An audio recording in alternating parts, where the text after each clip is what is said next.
Polity part 1 में हम लोग पेज नंबर 40 तक कर लिए थे। आज हमें करना है इसका दूसरा पार्ट। वर्तमान में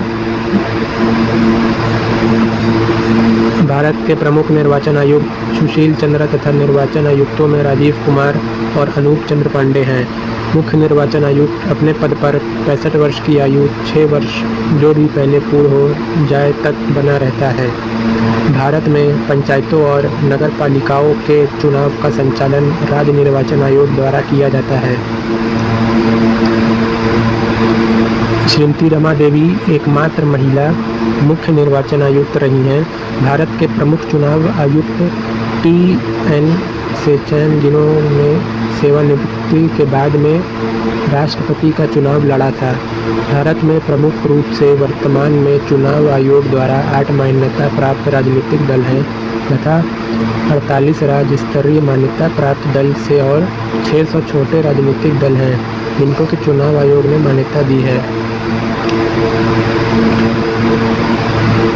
अनुच्छेद 326 के अनुसार प्रत्येक व्यक्ति जो भारत का नागरिक और 18 वर्ष की आयु प्राप्त कर चुका है तथा संविधान या विधानमंडल द्वारा निर्मित किसी विधि के अधीन अनिवासी, चित्र विकृत, अपराध अथवा भ्रष्ट आचरण के आधार पर मताधिकार के लिए आयोग घोषित न किया गया हो, निर्वाचक नामावली में मतदाता के रूप में पंजीकृत होने का अधिकार है।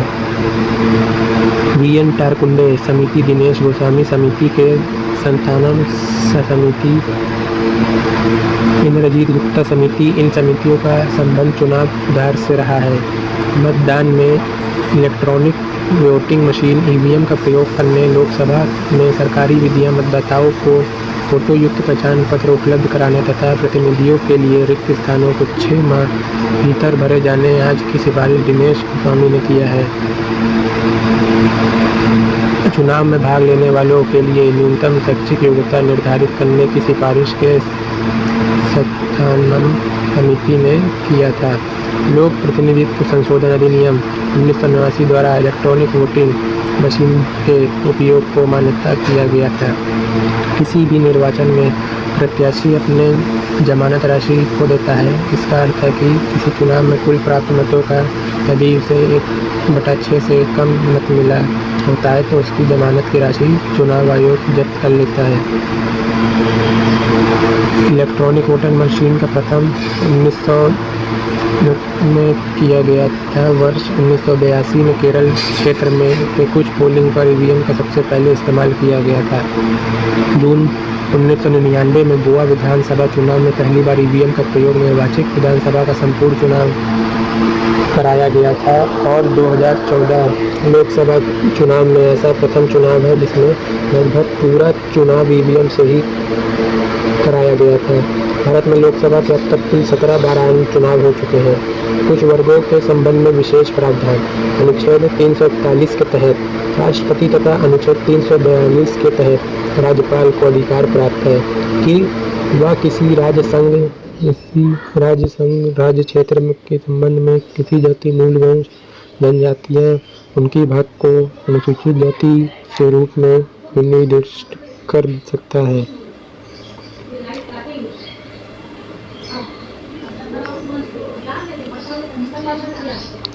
अनुसूचित जाति तथा जनजाति के लिए अनुच्छेद 330 तथा 332 के तहत लोकसभा तथा राज्य विधानसभाओं में उनकी जनसंख्या के अनुपात में आरक्षण का प्रावधान किया गया है।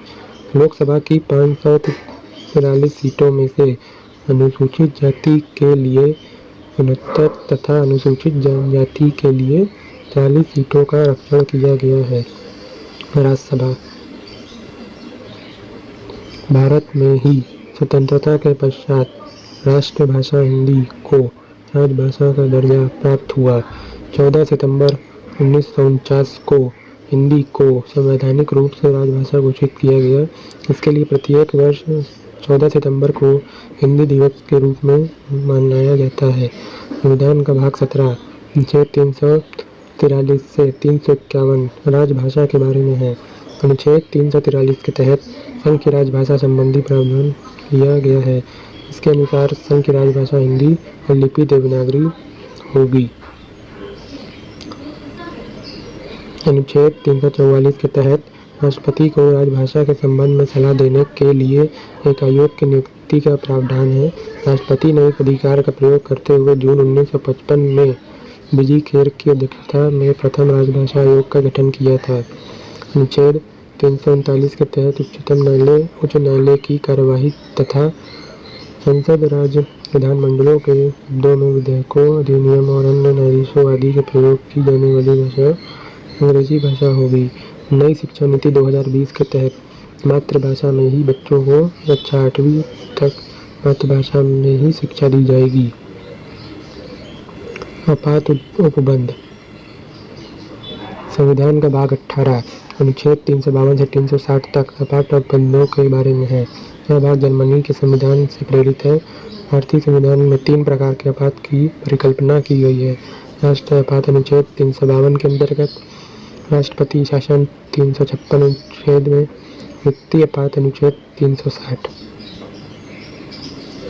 राष्ट्रपात अनुच्छेद 352 की उद्घोषणा तथा उससे संबंधित अन्य विषयों के बारे में अनुच्छेद 353 तथा 354 के तहत राष्ट्रपात की उद्घोषणा के प्रभावों को दिया गया है। आपात की उद्घोषणा का मूल अधिकारों पर पड़ने वाला प्रभाव अनुच्छेद 358 तथा अनुच्छेद 359 में दिया गया है।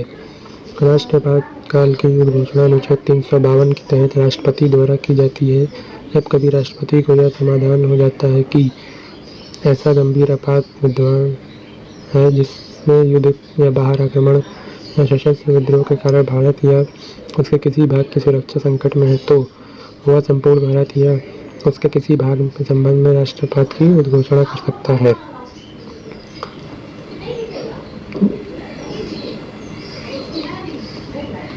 ज्ञातव्य है कि मूल संविधान में सशस्त्र विद्रोह शब्द के स्थान पर आंतरिक अशांति था। इसे 44वें संविधान संशोधन अधिनियम 1978 द्वारा स्थापित कर दिया गया है।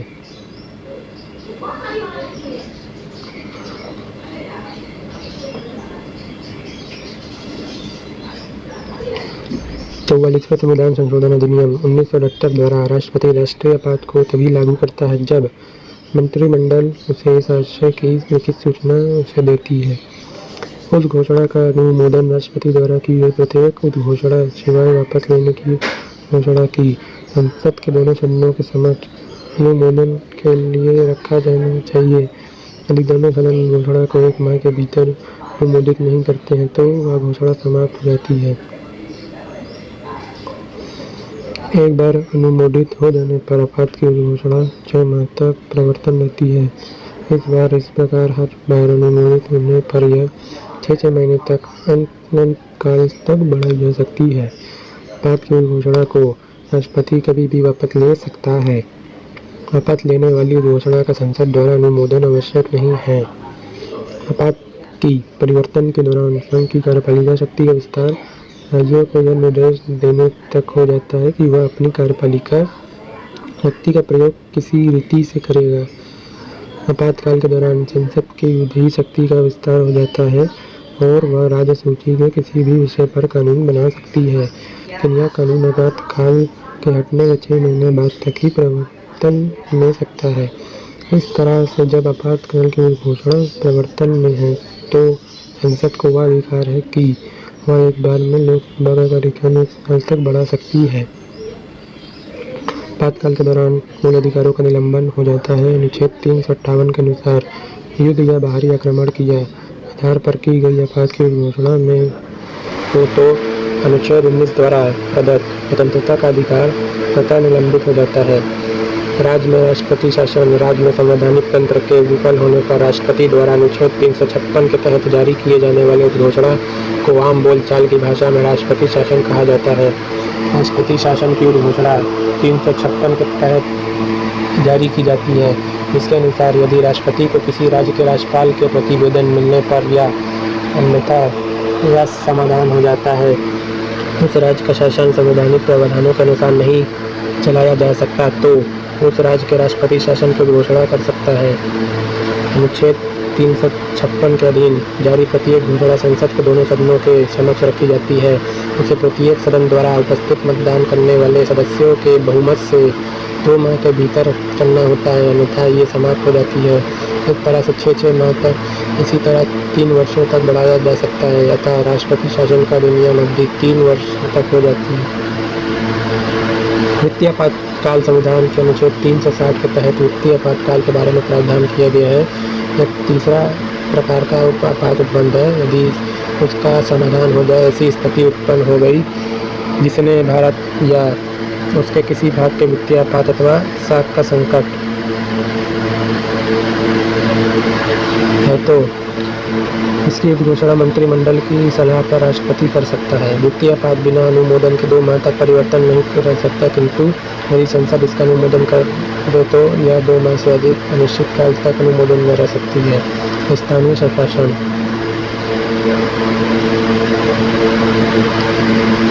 1935 के अधिनियम द्वारा स्थानीय शासन को पूर्णतः राज्य का विषय बना दिया गया। 2 अक्टूबर 1952 को तत्कालीन प्रधानमंत्री जवाहरलाल नेहरू की पहल पर सामुदायिक विकास कार्यक्रम को प्रारंभ किया गया। बलवंत राय मेहता समिति समुदाय विकास कार्यक्रम की असफल होने के बाद पंचायत राज व्यवस्था को मजबूत बनाने की सिफारिश करने के लिए 1957 में बलवंत राय मेहता की अध्यक्षता में ग्राम उद्धार समिति का गठन किया। 1957 के अंत में प्रस्तुत अपनी रिपोर्ट में इस समिति ने स्थानीय स्वशासन हेतु गांव से लेकर जिला स्तर तक त्रिस्तरीय पंचायती राज व्यवस्था का सुझाव दिया।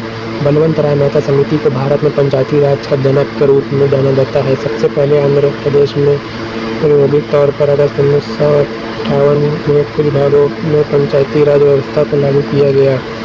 2 अक्टूबर 1949 को तत्कालीन प्रधानमंत्री जवाहरलाल नेहरू ने राजस्थान के नागौर जिले में पंचायती राज व्यवस्था की औपचारिक शुरुआत किया। इसी दिन से संपूर्ण राजस्थान में लागू कर दिया गया तथा राजस्थान देश का पहला ऐसा राज्य है जहां संपूर्ण राज्य में सर्वप्रथम पंचायती राज को लागू किया गया। 1959 में आंध्र प्रदेश में, 1960 में असम, तमिलनाडु, कर्नाटक में, 1962 में महाराष्ट्र में, उसके पश्चात गुजरात, पश्चिम बंगाल में यह व्यवस्था लागू की गई। पंचायती राज को कानूनी रूप से मान्यता 73वें संविधान संशोधन अधिनियम 1992 द्वारा दिया गया। पंचायती राज संस्थाओं को इसे संवैधानिक दर्जा प्राप्त हो गया।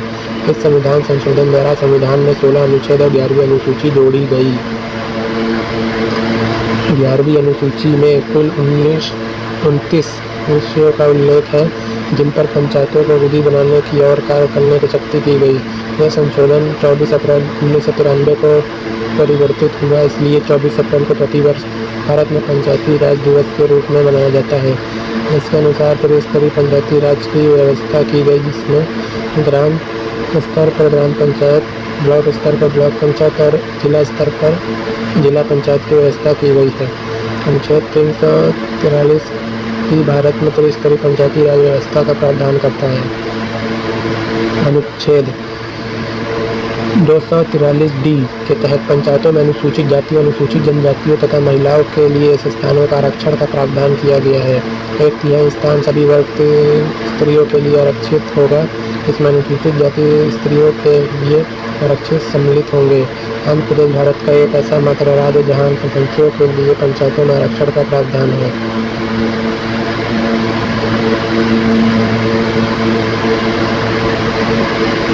मध्य प्रदेश, बिहार तथा उड़ीसा के पंचायत अधिनियम में महिलाओं के लिए पंचायतों के 3 स्तरों पर 50% आरक्षण का प्रावधान किया गया है।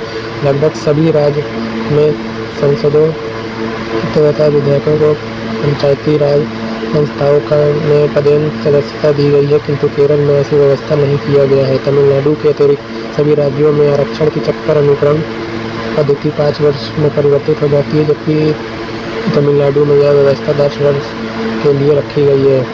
नगरीय प्रशासन भारत में नगरीय प्रशासन व्यवस्था भी प्राचीन काल से प्रचलन में रही है। इसे कानूनी रूप से सर्वप्रथम 1800 में दिया गया, जब ब्रिटिश सरकार द्वारा मद्रास शहर के लिए नगर नमक निगम नामक संस्था की स्थापना की गई है। भारत में 74वें संविधान संशोधन द्वारा नगरीय शासन के संबंध में संवैधानिक प्रावधान किया गया है। इसे पीवी नरसिंह राव सरकार द्वारा 1992 में पास किया गया, जो कि 1993 में 20 अप्रैल से लागू हो गया। इस अधिनियम द्वारा संविधान सभा में एक नया भाग 9 का अनुच्छेद 243 था से अनुच्छेद 243 या 6 जोड़ा गया। एक नई अनुसूची 12वीं अनुसूची जोड़कर नगर प्रशासन के विषयों में विस्तृत प्रावधान किए गए। प्रत्येक राज्य में नगर पंचायत, नगर पालिका परिषद, नगर निगम का गठन किया गया है। नगर पालिकाओं में भी अनुसूचित जाति, अनुसूचित जनजाति व महिलाओं के लिए आरक्षण का प्रावधान अनुच्छेद 243 में के तहत किया गया है। इन आरक्षित स्थानों का 1/3 स्थान विभिन्न वर्गीय महिलाओं के लिए आरक्षित रहेगा। नगर पालिकाओं की अवधि के सामान्य प्रथम अधिवेशन से 5 वर्ष तक होती है, अगर उनको 12वीं अनुसूची में वर्णित कुल 18 विषयों पर विधि बनाने की शक्ति प्रदान की गई है। राष्ट्रीय अनुसूचित जनजाति आयोग का गठन 19 फरवरी 2004 का राष्ट्रीय है। वर्तमान में इसके अध्यक्ष हर्ष चौहान है। राष्ट्रीय अनुसूचित जाति आयोग का गठन 19 फरवरी 2004 को किया गया था। इसके वर्तमान अध्यक्ष विजय सापला है। राष्ट्रीय अल्पसंख्यक आयोग 1992 के तहत राष्ट्रीय अल्पसंख्यक आयोग (NCM) की स्थापना की। 6 धार्मिक समुदाय अर्थात मुस्लिम, ईसाई, सिख, बौद्ध, पारसी और जैन को पूरे भारत में केंद्र सरकार द्वारा भारत के राजपत्र में अल्पसंख्यक समुदायों को नए रूप में अनुसूचित किया गया है। इसके वर्तमान अध्यक्ष सरदार इकबाल सिंह है। राष्ट्रीय मानवाधिकार आयोग भारत का एक स्वतंत्र वैधानिक निकाय है। इसकी स्थापना 12 अक्टूबर 1993 को मानवाधिकार संरक्षण अधिनियम 1993 के प्रावधानों के अनुसार की गई थी। वर्तमान में इसके अध्यक्ष अरुण कुमार मिश्रा हैं। नेशनल ग्रीन ट्रिब्यूनल पर पर्यावरण मुद्दों से संबंधित मामलों के शीघ्र निपटान को संभाले जाने वाले ट्रिब्यूनल 2010 में स्थापित। मुख्य न्यायमूर्ति के वर्तमान ट्रिब्यूनल, इसमें 10 विशेषज्ञ सदस्य और 10 न्यायिक सदस्य हैं। हालांकि अधिनियम प्रत्येक में से 20 की अनुमति देता है। केंद्रीय सतर्कता आयोग (CVC) सरकारी भ्रष्टाचार को दूर करने के लिए 1964 में बनाया गया। वर्तमान केंद्रीय सतर्कता आयुक्त सुरेश एन पटेल। भारत का वित्त आयोग 1951 में अस्तित्व में आया। अनुच्छेद 280 के तहत स्थापित। संघ और राज्य के बीच करों की आय का वितरण के लिए भारत के संविधान के राज्यों और सिद्धांतों के 2 राज्यों में जाने वाले सहायता अनुदान को नियंत्रित करना चाहिए। अध्यक्ष NK सिंह। लोक लेखा समिति हर साल 22 से अधिक ताकत के साथ गठित, जिनमें से 15 लोकसभा से और 7 राज्यसभा से हैं। लोक लेखा समिति में वर्तमान PSC के अध्यक्षता अधीर रंजन चौधरी हैं। हर राज्य धन के उपयोग के लिए कार्यपालिका को जिम्मेदार ठहराया है। PSC का प्रमुख भूमिका, जिसे सभी संसदीय समितियों की जननी भी कहा जाता है।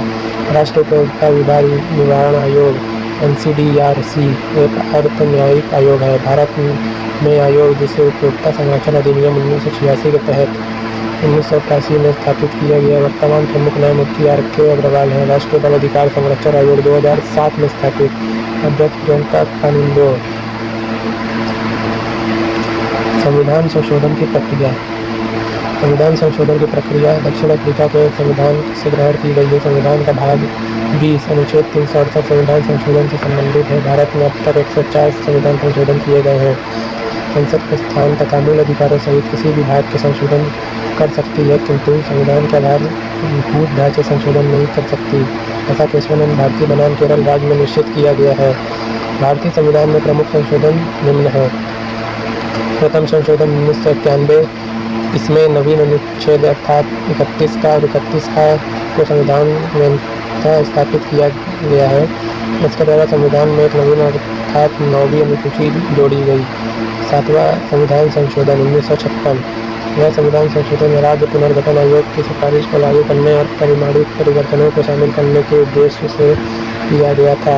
मोटे तौर पर तत्कालीन राज्यों और राज्य क्षेत्रों का एवं केंद्र शासित प्रदेशों के रूप में वर्गीकरण किया गया। इस संशोधन में लोकसभा का गठन, प्रत्येक जनगणना के पश्चात पुनः समायोजन, नए उच्च न्यायालयों की स्थापना और उच्च न्यायालय के न्यायाधीशों आदि के बारे में बंदों की व्यवस्था की गई है। 9वां संशोधन अधिनियम 1960 भारत और पाकिस्तान के मध्य हुए समझौते के क्रियान्वयन हेतु असम, पंजाब, पश्चिम बंगाल और त्रिपुरा के संघ राज्य क्षेत्र से पाकिस्तान को कुछ क्षेत्र प्रदान करने के लिए इस अधिनियम द्वारा प्रथम अनुसूची में संशोधन किया गया। 10वां संविधान संशोधन 1960। इस संविधान संशोधन के अंतर्गत भूतपूर्व पुर्तगाली तथा छत्रों दादर एवं नागर हवेली को भारत में शामिल कर उन्हें केंद्र शासित प्रदेश का दर्जा दे दिया गया। 11वां संविधान संशोधन 1961। इस संविधान संशोधन के अंतर्गत उपराष्ट्रपति के निर्वाचन की विधि मान्यता को करने के अधिकार को बना दिया गया। 12वां संविधान संशोधन 1962। इसके अंतर्गत संविधान की प्रथम अनुसूची से संशोधन कर गोवा, दमन और दीव को भारत में केंद्र शासित प्रदेश का रूप में शामिल कर लिया गया। 13वां संविधान संशोधन 1962। इस संविधान संशोधन के द्वारा एक नवीन अधिनियम अर्थात 371 का संविधान में स्थापित किया गया। इसके द्वारा नागालैंड के संबंध में विशेष प्रावधान अपना कर उसको एक राज्य का दर्जा दे दिया गया। 14वां संविधान संशोधन 1963। इस संविधान संशोधन के द्वारा केंद्र शासित प्रदेश के रूप में पुडुचेरी को शामिल किया गया तथा संघ राज्य क्षेत्रों को लोकसभा प्रतिनिधित्व 20 से बढ़ाकर 25 कर दिया। 15वां संविधान संशोधन 1963। इस संशोधन के अंतर्गत उच्च न्यायालय के न्यायाधीशों की सेवा मुक्ति की आयु 60 वर्ष से बढ़ाकर 62 वर्ष कर दिया। 15वां संविधान संशोधन 1963। इस अधिनियम द्वारा अनुच्छेद 19 से संशोधन करके संसद को यह शक्ति दी गई यह देश के संप्रभुता और अखंडता में हित के प्रसारण करने वाली व्यक्ति की संप्रभुता पर विधि द्वारा प्रतिबंध लगाए। 18वां संविधान संशोधन 1966। इस अधिनियम द्वारा भाषा के आधार पर पंजाब का विभाजन करके पंजाब का विभाजन पंजाब और हरियाणा 2 पृथक राज्य बनने का बंद किया। 19वां संविधान संशोधन 1966। इसके अंतर्गत चुनाव आयोग के अधिकारों में परिवर्तन किया गया तथा उच्च न्यायालयों को चुनाव याचिका सुनने का अधिकार दिया गया। 20वां संविधान संशोधन 1966। इस अधिनियम द्वारा अनुच्छेद 233 का संविधान में स्थापित करके जिला न्यायाधीशों की नियुक्ति विधान में घोषित किया गया। 22वां संविधान संशोधन 1969। इसके द्वारा असम राज्य को छठी अनुसूची के भाग 2 का निर्देश के कुछ क्षेत्रों को मिलाकर एक अलग नया राज्य मेघालय बनाया गया। 24वां संविधान संशोधन 1971। इस संशोधन के अंतर्गत संसद की शक्ति को स्पष्ट किया गया कि वह संशोधन के किसी भी भाग को जिसमें भाग 3 के अंतर्गत आने वाले मूल अधिकार भी हैं संशोधन कर सकती है। साथ ही यह भी निर्धारित किया गया कि संशोधन संबंधी विधेयक जब दोनों सदनों में पारित होकर राष्ट्रपति के समक्ष जाएगा तो इस पर राष्ट्रपति द्वारा संपत्ति दिया जाना बाध्यकारी होगा। 26वां संविधान संशोधन 1971। इसके अंतर्गत भूतपूर्व देशी राज्यों के शासकों की मान्यता को समाप्त करके उनकी पेंशन भी समाप्त कर दी गई है। 31वां संविधान संशोधन 1978। इस अधिनियम के द्वारा अनुच्छेद 81 330 और 332 में संशोधन किया गया और लोकसभा में निर्वाचित सदस्य की संख्या 525 से बढ़ाकर 545 कर दी गई। 25वां संविधान संशोधन 1974। इस संविधान संशोधन के तहत सिक्किम का संचित राज्य का दर्जा समाप्त कर उससे संबद्ध राज्य के रूप में भारत में प्रवेश दिया गया। 36वां संविधान संशोधन 1975। इस संविधान संशोधन के अंतर्गत सिक्किम को भारत का 22वां राज्य बनाया गया। 37वां संविधान संशोधन 1975। इस संविधान संशोधन के अंतर्गत आपात स्थिति की घोषणा और राष्ट्रपति, राज्यपाल और केंद्र शासित प्रदेशों के प्रशासनिक प्रधानों द्वारा अध्यादेश जारी करने जाने को अवैध बनाते हुए न्यायिक पुनर्विचार से उन्हें मुक्त रखा गया। 39वां संविधान संशोधन 1975। इसके संविधान संशोधन द्वारा राष्ट्रपति, उपराष्ट्रपति, प्रधानमंत्री और लोक राज्याध्यक्ष के निर्वाचन संबंधी विवादों को न्यायिक परीक्षण से मुक्त कर दिया गया। 42वां संविधान संशोधन अधिनियम 1973। यह सबसे महत्वपूर्ण संशोधन है। इसे लघु संविधान के रूप में भी जाना जाता है तथा इनके षोडश सिंह समिति की सिफारिश को प्रभावी बनाया। संविधान की प्रस्तावना में समाजवादी, पंथ निरपेक्ष तथा अखंडता 3 नए शब्द जोड़ा गया। एक नए भाग 4 का नागरिकों के लिए मौलिक कर्तव्यों को जोड़ा गया। कैबिनेट की सलाह मानने के लिए राष्ट्रपति को बाध्य कर दिया गया। प्रशासनिक अधिकारों तथा अन्य मामलों के लिए अधिकारियों की व्यवस्था की गई।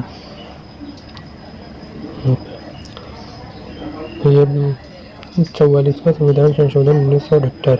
इसके तहत राष्ट्रीय आपात स्थिति लागू करने के लिए आंतरिक अशांति के स्थान पर सैन्य विद्रोह का आधार रखा गया और आपात स्थिति संबंधी अन्य प्रावधानों में परिवर्तन लाया गया जिससे उनका दुरुपयोग न हो।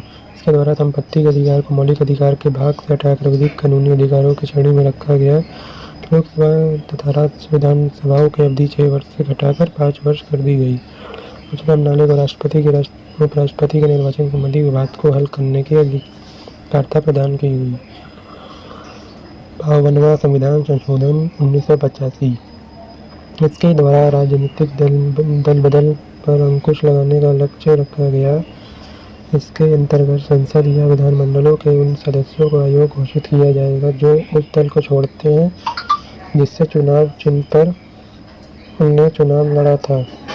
लेकिन यदि किसी दल की संसदीय पार्टी का 1/3 सदस्य अलग दल बनाना चाहता है तो उन पर अयोग्यता लागू नहीं होगी। दल बदल विरोधी इन प्रावधानों को संविधान के 10वें अनुसूची के अंतर्गत रखा गया है। 53वां संविधान संशोधन 1987। इसके अंतर्गत संविधान के अनुच्छेद 371 स्थापित किया गया। इसके द्वारा गोवा को एक राज्य का दर्जा दिया गया और दमन और दीव को केंद्र शासित प्रदेश के रूप में ही रहने दिया गया। 61वां संविधान संशोधन 1989। इसके संशोधन अधिनियम द्वारा संविधान के अनुच्छेद 376 में संशोधन करके मतदान के लिए आयु सीमा 21 वर्ष से घटाकर 18 वर्ष लाने का प्रस्ताव था। 65वां संविधान संशोधन 1990। इसके द्वारा अनुच्छेद 338 में संशोधन करके अनुसूचित जाति और जनजाति आयोग के गठन की व्यवस्था की गई है। 59वां संविधान संशोधन 1990। इसके तहत अनुच्छेद 54 और 368 का संशोधन करके दिल्ली को राष्ट्रीय राजधानी क्षेत्र बनाया गया एवं दिल्ली संघ राज्य क्षेत्र के लिए विधानसभा और मंत्रिपरिषद का उपबंध किया गया। 73वां संविधान संशोधन 1992। इसके अंतर्गत संविधान में 11वीं अनुसूची जोड़ी गई।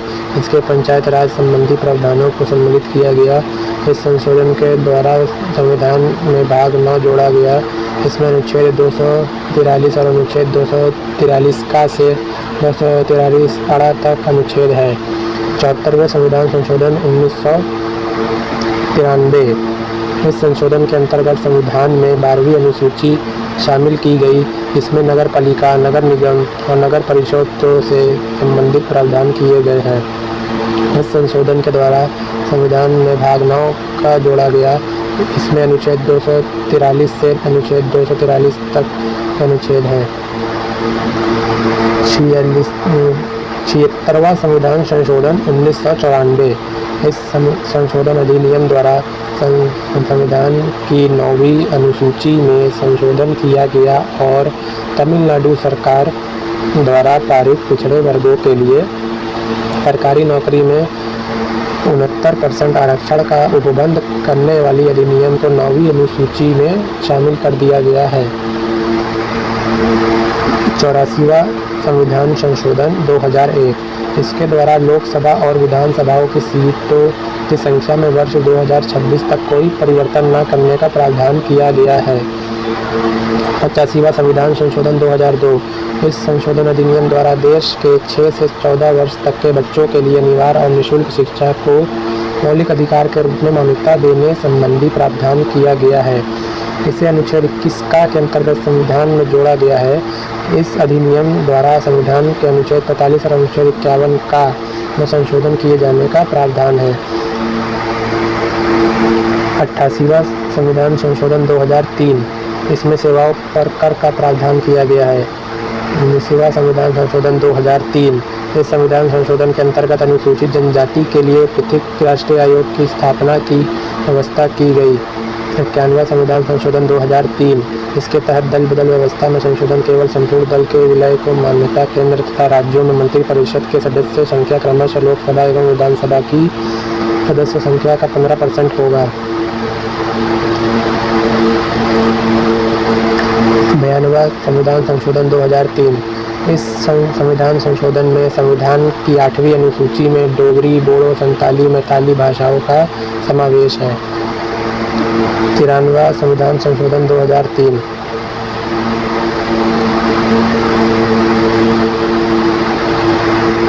इसमें शिक्षा संस्थानों में अनुसूचित जाति जनजाति और अन्य पिछड़े वर्गों के नागरिक के दाखिले के लिए सीटों के आरक्षण की व्यवस्था की गई है और संविधान के अनुच्छेद 15 की धारा 4 के प्रावधानों के तहत की गई है।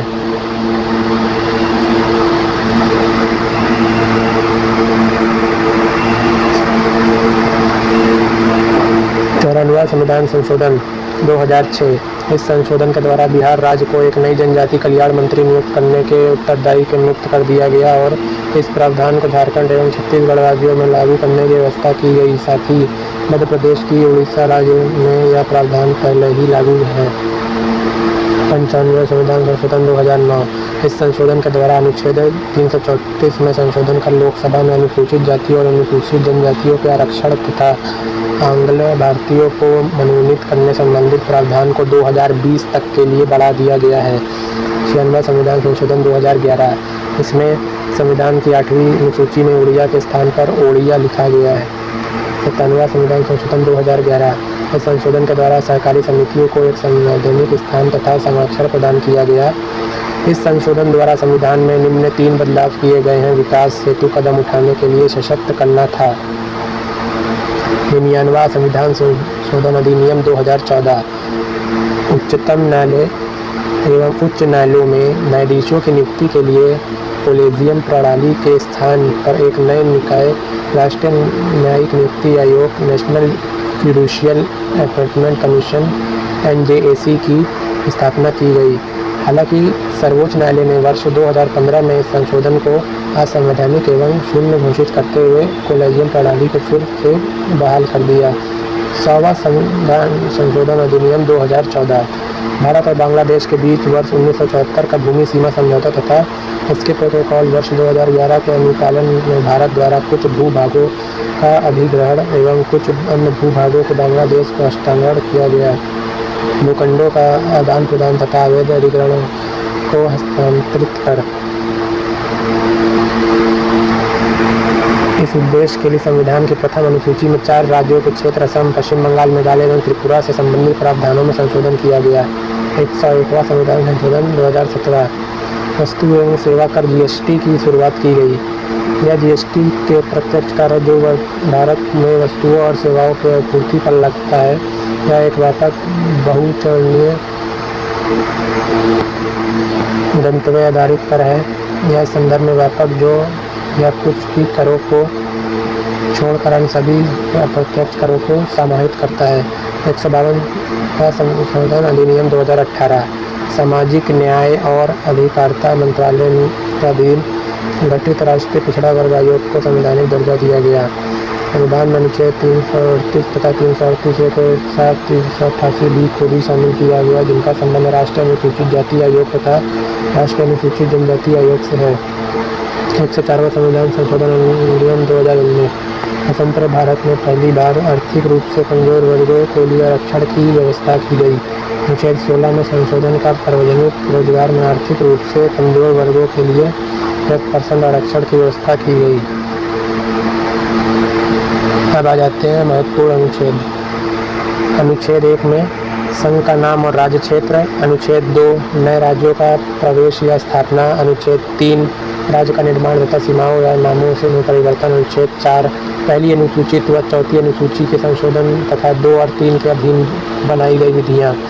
अनुच्छेद 5 संविधान के प्रारंभ पर नागरिकता। अनुच्छेद 6 भारत आने वाले व्यक्तियों को नागरिकता। अनुच्छेद 7 पाकिस्तान जाने वालों को नागरिकता। अनुच्छेद 8 भारत के बाहर रहने वाले व्यक्तियों को नागरिकता। अनुच्छेद 9 विदेशी राज्य की नागरिकता लेने पर नागरिकता का न होना। अनुच्छेद 10 नागरिकता के अधिकारों पर बना रहना। अनुच्छेद 11 संसद द्वारा नागरिकता के लिए कानून का विनियमन।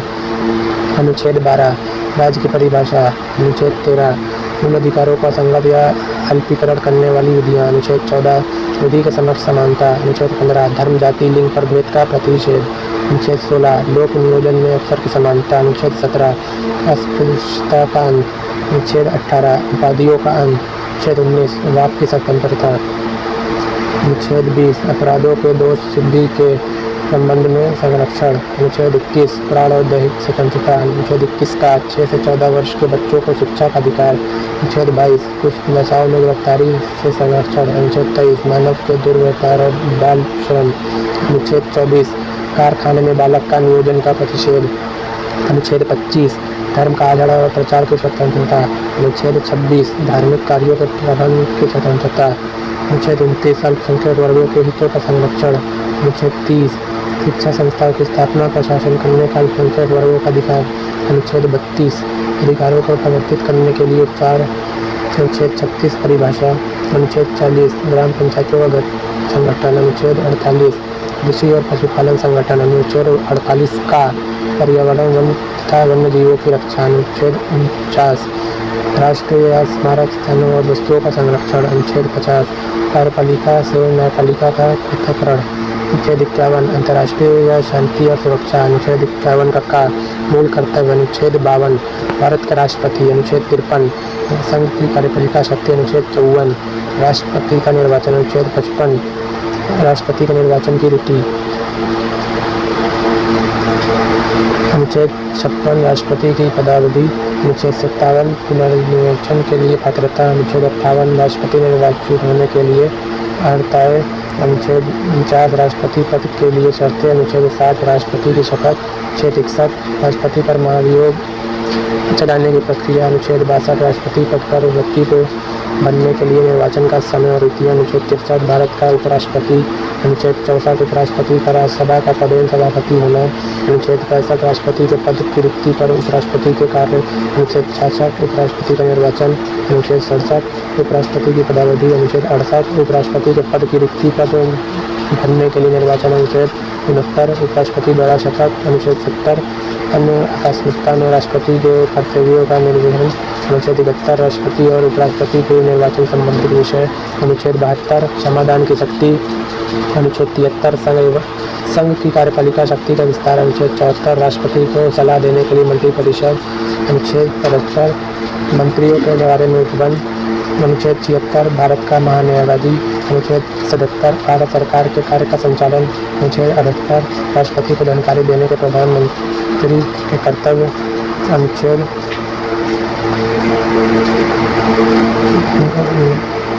79 संसद का गठन। अनुच्छेद 80 राज्यसभा का संरक्षण। अनुच्छेद 81 लोकसभा का संरक्षण। अनुच्छेद 83 संसद के सदनों की वृद्धि। अनुच्छेद 84 संसद के सदस्यों के लिए अर्हता। अनुच्छेद 85 संसद के सत्र सत्रावसान और विघटन। अनुच्छेद 88 राष्ट्रपति का विशेष अभिभाषण संसद में। अनुच्छेद 88 संसद के बारे में मंत्री और महान्यायवादी अधिकार। अनुच्छेद 79 राज्यसभा का सभापति और उपसभापति। अनुच्छेद 90 उपसभापति का पद रिक्त होना या हटाया जाना। अनुच्छेद 91 सभापति के कर्तव्यों का पालन और शक्ति। अनुच्छेद 92 सभापति और उपसभापति के पद से हटाने का संकल्प विचाराधीन हो तब उसका पीठासीन न होना। अनुच्छेद 93 लोकसभा का अध्यक्ष और उपाध्यक्ष। अनुच्छेद 94 अध्यक्ष और उपाध्यक्ष का पद रिक्त होना। अनुच्छेद 95 अध्यक्ष में कर्तव्य एवं शक्तियाँ। अनुच्छेद 96 अध्यक्ष उपाध्यक्ष के पद से हटाने का संकल्प हो तब उसका पीठासीन न होना। अनुच्छेद 97 सभापति उपसभापति तथा अध्यक्ष अध्यक्ष के वेतन और भत्ते। अनुच्छेद 98 संसद का सचिवालय।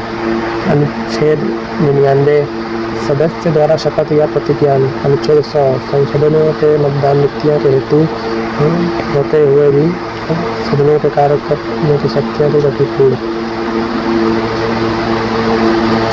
अनुच्छेद 108 कुछ दशाओं में दोनों सदनों के संयुक्त बैठक। अनुच्छेद 109 धन विधेयक के संबंध में विशेष प्रक्रिया। अनुच्छेद 110 धन विधेयक की परिभाषा। अनुच्छेद 111 विधेयकों पर अनुमति। अनुच्छेद 112 वार्षिक वित्तीय विवरण। अनुच्छेद 118 प्रक्रिया के नियम। अनुच्छेद 120 संसद में प्रयोग की जाने वाली भाषा। अनुच्छेद 123 संसद में संवैधानिक कार्य में राष्ट्रपति का अध्यादेश की शक्ति। अनुच्छेद 124 उच्चतम न्यायालय की स्थापना और गठन। अनुच्छेद 125 न्यायाधीशों का वेतन। अनुच्छेद 126 कार्यकारी न्यायमूर्ति की नियुक्ति। अनुच्छेद 127 तदर्थ न्यायमूर्तियों की नियुक्ति। अनुच्छेद 128 सेवानिवृत्ति न्यायाधीशों की उपस्थिति। अनुच्छेद 129 उच्चतम न्यायालय के अधीन न्यायालय होना। अनुच्छेद 130 उच्चतम न्यायालय का स्थान। अनुच्छेद 131 उच्चतम न्यायालय की आरंभिक अधिकता। अनुच्छेद 137 निर्णय एवं आदेशों का पुनर्वलोकन। अनुच्छेद 143 उच्चतम न्यायालय से परामर्श करने की राष्ट्रपति की शक्ति। अनुच्छेद 144 सिविल एवं न्यायिक पदाधिकारियों द्वारा उच्चतम न्यायालय की सहायता। अनुच्छेद 148 भारत का न्यूनतम महालेखा परीक्षक। अनुच्छेद 149 नियंत्रक महालेखा परीक्षक के कर्तव्य शक्तियाँ। अनुच्छेद 150 संघ एवं राष्ट्रों के लेखन का प्रारूप। अनुच्छेद 153 राज्यों के राज्यपाल। अनुच्छेद 154 राज्य की कार्यपालिका शक्ति। अनुच्छेद 155 राज्यपाल की नियुक्ति। अनुच्छेद 156 राज्यपाल की पदावधि। अनुच्छेद 157 राज्यपाल नियुक्त होने की अनुमति। अनुच्छेद 158 राज्यपाल के पद के लिए शर्तें। अनुच्छेद 159 राज्यपाल द्वारा शपथ की प्रतिज्ञा। अनुच्छेद 163 राज्यपाल को सलाह देने के लिए मंत्रिपरिषद। अनुच्छेद 164 मंत्रियों के बारे में अन्य विवरण। अनुच्छेद 165 राज्य का महाधिवक्ता। अनुच्छेद 166 राज्य सरकार का संचालन। अनुच्छेद 167 राज्यपाल को जानकारी देने के संबंध में मुख्यमंत्री के कर्तव्य। अनुच्छेद 168 राज्य के विधानमंडल का गठन।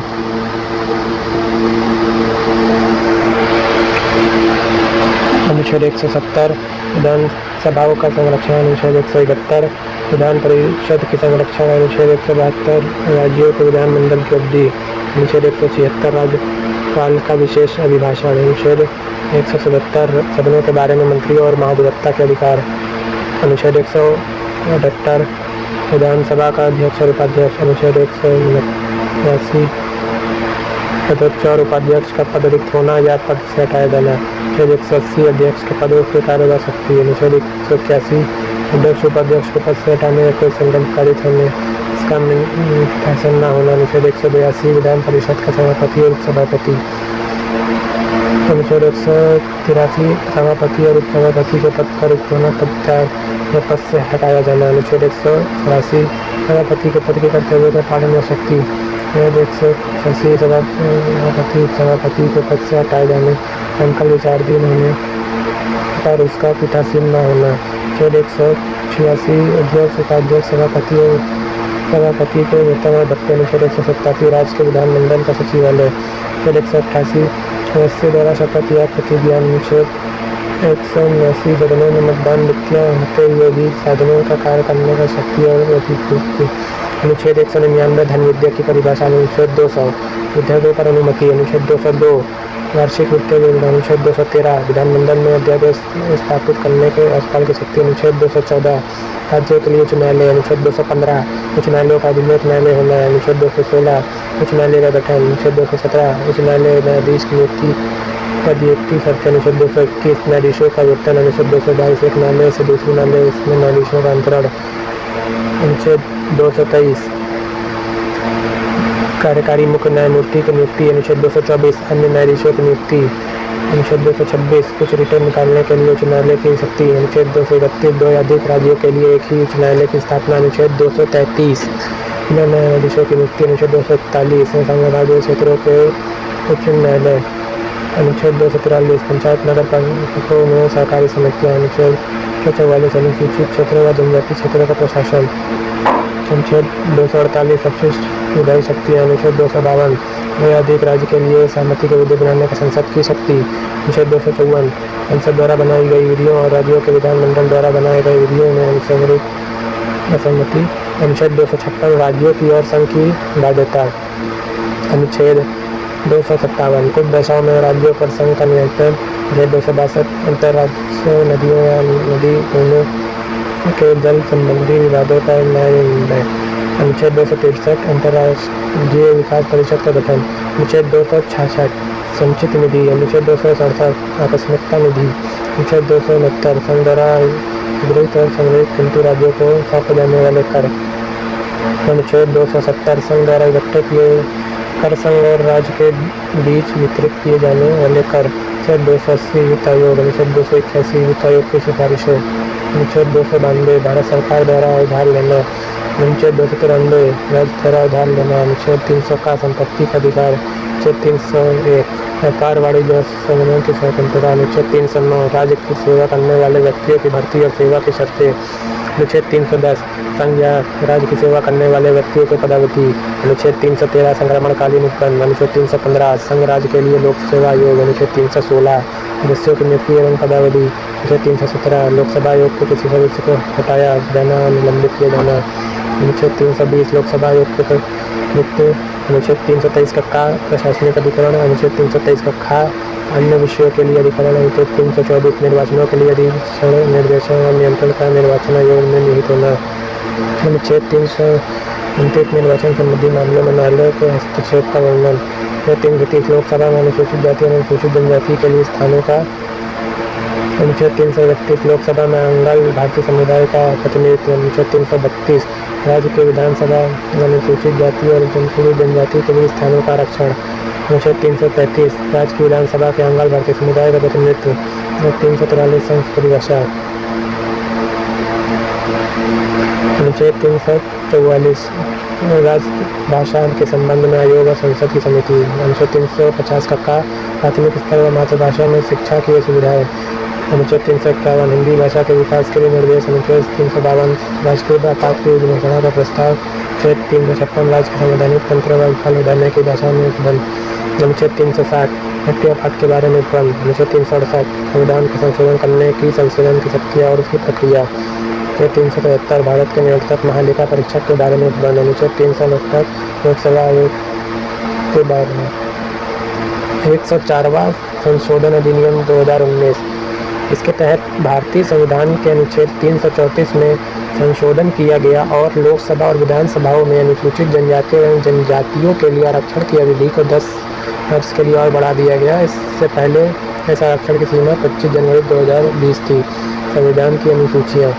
भारत संविधान के मूल पाठ में 8 अनुसूचियाँ थीं, लेकिन वर्तमान समय में भारत में 12 अनुसूचियाँ हैं। अब वर्तमान संविधान की अनुसूचियाँ प्रकार है। प्रथम अनुसूची, इसमें भारतीय संघ के घटक राज्यों और संघ शासित प्रदेशों का उल्लेख है। द्वितीय अनुसूची, इसमें भारतीय राज्य व्यवस्था के विभिन्न पदाधिकारी, राष्ट्रपति, राज्यपाल, लोकसभा के अध्यक्ष और उपाध्यक्ष, राज्यसभा के सभापति, उपसभापति, विधानसभा के अध्यक्ष और उपाध्यक्ष, विधान परिषद के सभापति और उपसभापति, उच्चतम न्यायालय और उच्च न्यायालयों के न्यायाधीशों और भारत के नियंत्रण न्यायालय परीक्षक आदि को प्राप्त करने वाले वेतन, भत्ते और पेंशन आदि का उल्लेख किया गया है। द्वितीय अनुसूची में इन पदों का उल्लेख का आशय यह है कि पदों का सर्वाधिक स्थिति प्राप्त। तृतीय अनुसूची में इसमें विभिन्न पदधारियों, राष्ट्रपति, उपराष्ट्रपति, मंत्री, संसद सदस्य, उच्चतम और उच्च न्यायालयों के न्यायाधीशों आदि द्वारा पद ग्रहण के समय ली जाने वाली शपथ का उल्लेख है। चतुर्थ अनुसूची, इसमें विभिन्न राज्यों तथा संघीय क्षेत्रों के राज्यसभा के प्रतिनिधित्व का विवरण दिया गया है। पांचवी अनुसूची, इसमें विभिन्न अनुसूचित क्षेत्रों और अनुसूचित जनजातियों के प्रशासन का नियंत्रण के बारे में उल्लेख है। छठी अनुसूची, इसमें असम, मेघालय, त्रिपुरा और मिजोरम राज्यों के जनजातीय क्षेत्रों के प्रशासन के बारे में प्रावधान है। सातवीं अनुसूची, इसमें संघ सूची, राज्य सूची और संवक्ति सूची के विषयों का उल्लेख किया गया है। आठवीं अनुसूची, इसमें भारत की 22 भाषाओं का उल्लेख किया गया है। मूल रूप से 8वीं अनुसूची में 14 भाषाएं थी। 1967 में सिंधी और 1992 में कोंकणी, मणिपुरी तथा नेपाली, इन 3 भाषाओं को 8वीं अनुसूची में स्थान दिया गया है। 9वीं अनुसूची, संविधान में यह अनुसूची प्रथम संविधान संशोधन अधिनियम 1951 द्वारा जोड़ी गई है। इसके अंतर्गत राज्य द्वारा संपत्ति का अधिग्रहण की विधियों का उल्लेख किया गया है। इस अनुसूची में सम्मिलित विधियों को न्यायालय में चुनौती दी जा सकती। इस अनुसूची में विभिन्न अधिनियमों को शामिल किया जाना जारी रहा है। आज इस अनुसूची में 284 अधिनियमों के स्थान पा लिया है। 10वीं अनुसूची या संविधान में 92 संवैधानिक संशोधन 1985 द्वारा जोड़ी गई है। इसमें दल बदल से संबंधित प्रावधानों का उल्लेख है। पिछले अन्य वर्षों में बात की आवश्यकता अनुभव की जा रही थी कि स्थानीय स्वशासन, ग्रामीण क्षेत्र और शहरी क्षेत्र की व्यवस्था को संवैधानिक दर्जा प्रदान किया जाना चाहिए। अतः 1992 में संविधान में 11वीं और 12वीं अनुसूचियाँ जोड़ी गई हैं। 11वीं अनुसूची संविधान में यह अनुसूची 73वें संविधान संशोधन 1993 में जुड़ी है। इस अनुसूची के आधार पर पंचायती राज संस्थाओं का कार्य करने के लिए 29 विषय प्रदान किए गए हैं। 12वीं अनुसूची संविधान में यह अनुसूची 74वें संवैधानिक संशोधन 1993 के आधार पर जुड़ी है। इस अनुसूची में शहरी क्षेत्र का स्थानीय प्रशासन संस्थाओं को कार्य करने के लिए 18 विषय प्रदान किए गए हैं। तो गाइस, ये थी आज की वीडियो और हमारी पूरी पॉलिटी कंप्लीट हो चुकी है। तो जो भी लोग इस वीडियो को लाइक नहीं किए वो लाइक कर दीजिए और इसको आप किसी व्हाट्सएप ग्रुप में शेयर कर सकते हैं ताकि और बच्चे फ्री में पढ़ के इस बुक से सिलेक्शन ले सकें।